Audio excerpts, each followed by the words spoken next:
So, alternative high schools. They can be pretty intimidating places. They are often, as it is in my county, full of kids who would rather be anywhere else but in school right now. But the truth is, all of these kids have been kicked out of their regular public high schools for falling too far behind academically, using drugs, getting in fights, or some other type of rule breaking. But all of these students return to the alternative high school for one purpose: to earn enough credits to graduate. It's a pretty impressive thing to me. The alternative high school I work at has something that none of the other high schools in the county have. It has a school garden. This school garden is the most organized school garden you will ever see in your life. All of the raised beds are laid out in exacting rows. There are no weeds to be found anywhere in this garden, and the grass, yes, I said grass, in between each bed is cut to a precise 2 inches. The very impressive teacher who runs this garden has a motto. She says that this garden is a source of pride for these students. These students who go home to very, very chaotic home lives.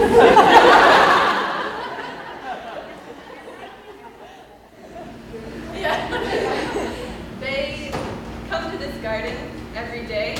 They work in this garden, and they develop a sense of pride in their work. It's something that's pretty powerful.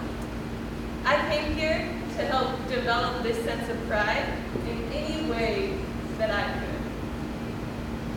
After working with a young group of girls in the garden for about 3 months, these girls, who it was too cool to talk to each other outside of school, but in the garden, we had astounding conversations. We talked about things from a classmate's suicide and how it impacted each and every one of them, to one girl's decision of whether or not to have a baby with her boyfriend. I was terrified that I would give these students the wrong type of advice. Common sense I had a couple years on that front, so that helped me out. But I finally realized that these students weren't really listening to a word I was saying, they were listening to each other. All I had to do was facilitate that conversation in a productive manner. Over the winter, we started watching movies like Food Inc. and discussing food justice and their impact in the local food system. I was thrilled with the conversations we were having. They were so exciting.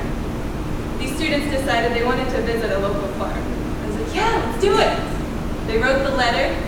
The farmer wrote us back really quickly. And we went. Well, I thought we were going to go.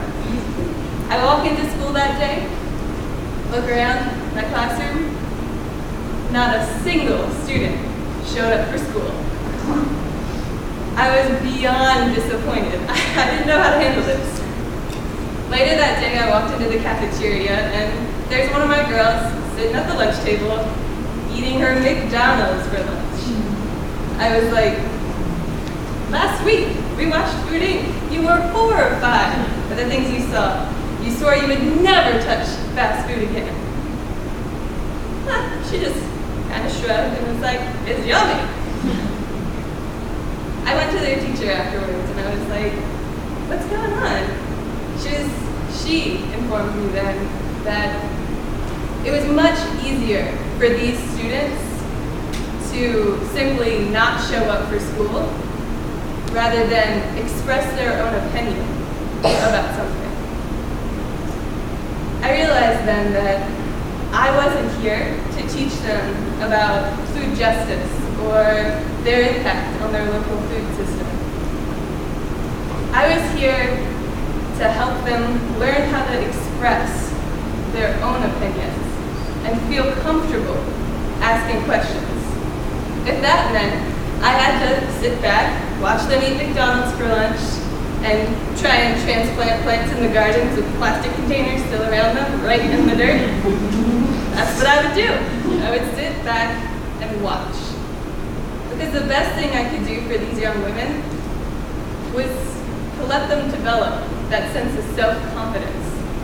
If that self-confidence comes through learning to use a power tool for the first time to build a raised bed, or from eating that broccoli that they raised from a seed, then that's what I would do. Because the true reason I was here at this garden was to help build their self-confidence.